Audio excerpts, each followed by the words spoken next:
This video is made possible by our generous supporters on Patreon. Check out patreon.com/NWR for all the details. Not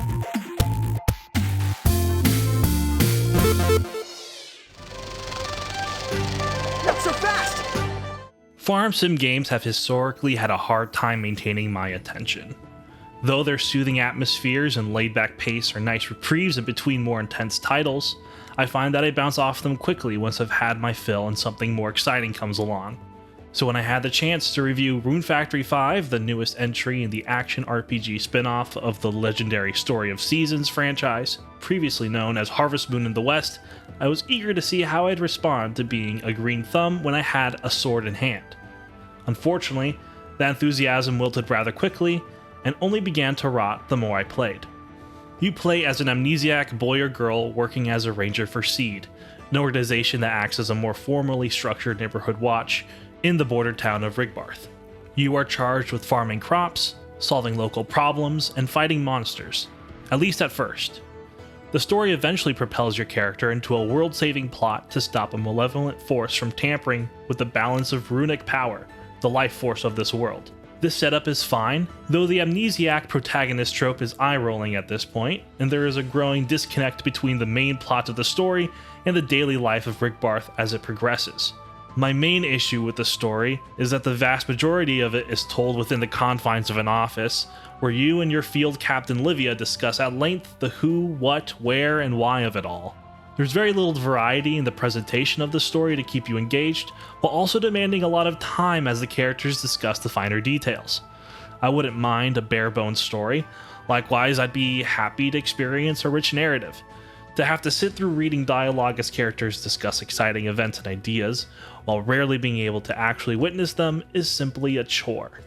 Speaking of chores, Rune Factory 5 features plenty of them. There are systems upon systems in this game. Farming, socializing, and adventuring are the building blocks certainly, but you can also capture and tame monsters, harvest ore, chop wood, expand facilities, decorate your room, participate in seasonal events, maximize your crop yield, train up weapon proficiencies, learn recipes, craft items, and of course, go fishing. The combination of farm life sim and action RPG means that there is no shortage of meters to fill, levels to grind, or mins to max. It can be a little overwhelming at first, but the early game tasks doled out by the task board do a nice job of easing the players into the swing of things. Still, there's a lot to keep up with, and so much of it is just tedious, busy work. But that's to be expected with these sorts of games. I've played enough Stardew Valley and Animal Crossing to know that the mechanics rarely go deeper than running around town and occasionally pressing A to do a menial task. And there is an appeal to that simplicity, to that deliberately designed monotony.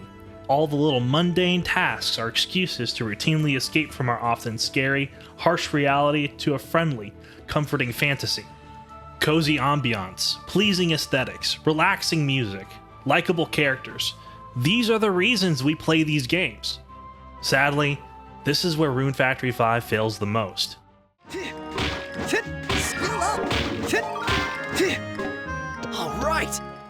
There's no other way around it.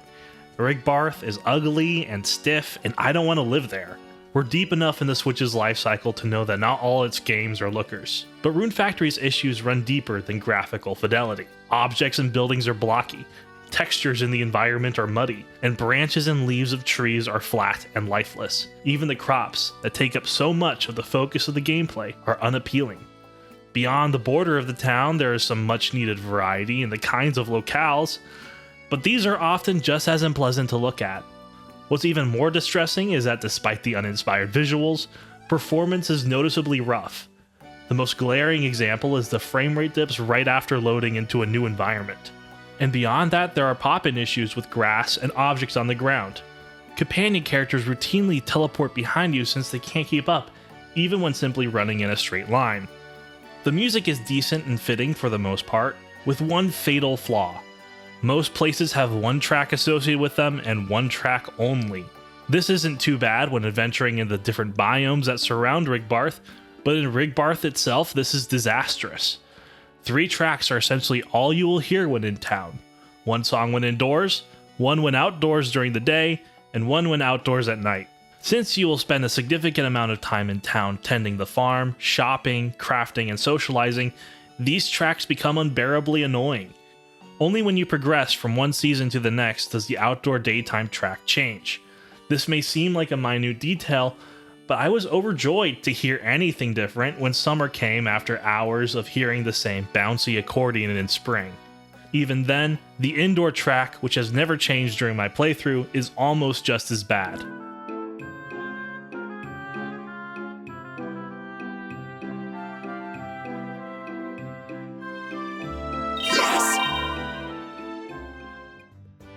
Models for characters and monsters are nice and detailed enough, and stand in stark contrast to the bland world around them. However, the monsters and animals are similarly lifeless. None of them, save for the oddly singular exception of the wolves, make any sounds whether roaming around or in combat.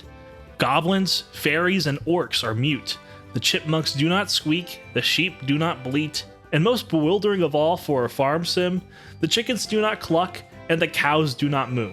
In fact, the creatures seem barely animate, staring blankly as if they walked into a room and forgot what they were looking for as you slaughter their friends mere inches in front of them. The enemies and wildlife in Rune Factory 5 are less inhabitants of a world and more just another resource to be harvested. And yet, combating the enemies is the most engaged I ever was throughout my playthrough. The action RPG elements are simple and the battles repetitive, but there is some enjoyment to be had on a surface level. The different types of weapons present options to suit your playstyle, and building a party of friends from town or your own tamed monsters has its charm. It's far from being genuinely great, but dodging and managing groups of enemies, especially those that are slightly higher in level, can be exciting. I did plenty of that in the game's many dungeons.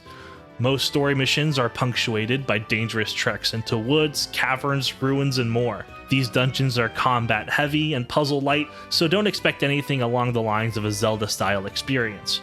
Still, there are some switches and chests to keep things varied, but the most you'll be doing is fighting hordes of enemies until you reach a boss at the end of the line. Boss encounters are pretty good on the whole. Most can be easily beat when properly leveled, but even when I was underleveled, I was able to eke out some hard-earned wins that felt satisfying. Towards the end, the dungeons started to overstay their welcome, and I was very upset to discover enemies that can one-hit KO you in the latter parts of the endgame. In general, the story drags too long, and I was all too happy to roll credits. But I would be lying if I said I had no fun with several of the early and mid-game dungeons. Farming and socializing, the other two gameplay pillars alongside adventuring, are fairly standard.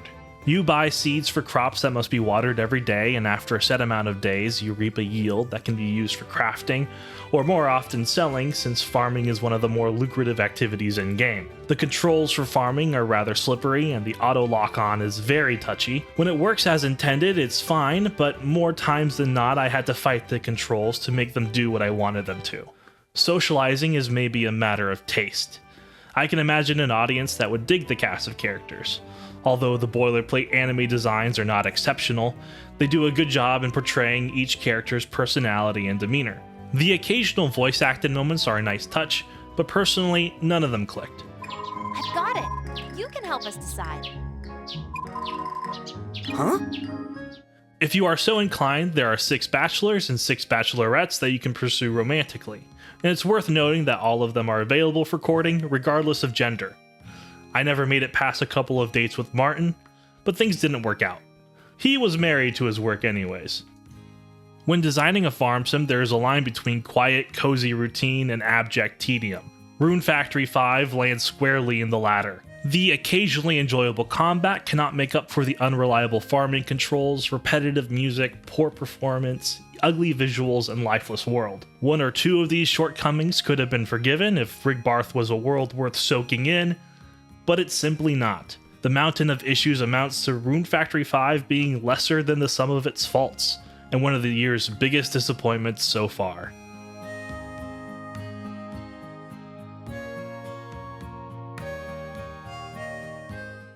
This video was made possible by our generous supporters on Patreon. Did you know that Nintendo World Report is funded directly by fans like you? When you support Nintendo World Report on Patreon, you get immediate access to multiple exclusive podcasts every month, exclusive Discord channels, an early look at select content, and more, all for as little as $1 a month. Check out patreon.com/NWR for all the details.